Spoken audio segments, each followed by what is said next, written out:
श्री गुरुदेव दत्त, श्री सुभाष बाप्पा महाराज की जय, गुरुहरी एकनाथ महाराज की जय। माझे नाव गजानन भगवानराव सिरछेवाड।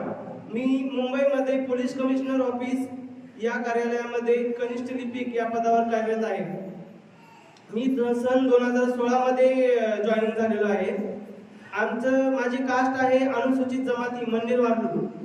आमचा 2009 पासून आमच्या कास्टचा आणि औरंगाबाद समितीमध्ये जात पडताळणीचा प्रस्ताव प्रलंबित आहे। 2009 पासून आमच्या कास्टमध्ये कोणत्याही एकाही व्यक्तीला जात वैधता प्रमाणपत्र व्हॅलिडिटी मिळालेली नाही।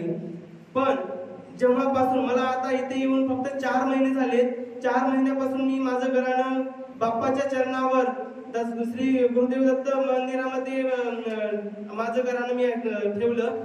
तर या 4 महिन्यामध्ये माझा असा अनुभव झाला की जे आतापर्यंत जे प्रलंबित प्रस्ताव होते ते आता प्रस्ताव निकाली काढण्यात येत आहेत आणि मला आता वकिलाने 6 तारीख दिली। 6 तारखेला माझा जे व्हॅलिडिटीचा प्रस्ताव आहे तो फायनल निकाल आता लागणार आहे। माझे अनुभव बरेच आहेत। माझ्या पत्नीला खूप सारे असे आजार आहेत। मी तिला हैदराबादला दाखवलं, मुंबईला दाखवलं, औरंगाबादला दाखवलं, नांदेडला दाखवलं, परभणीचे पूर्ण हॉस्पिटल झालेत, पुण्यामधील संचिती हॉस्पिटल झाले। तिला तळपायापासून ते पूर्ण केसापर्यंत एवढे आजार आहेत की ती माझ्या मुलीचा आणि तिचा सुद्धा आमच्या तिघांचा सुद्धा स्वयंपाक करू शकत नाही। तिला पोळ्या केल्या तर तिला जाऊन आराम करावा लागतो। तिला म्हणजे भरपूर असं आहे, मी आता सांगू शकत नाही।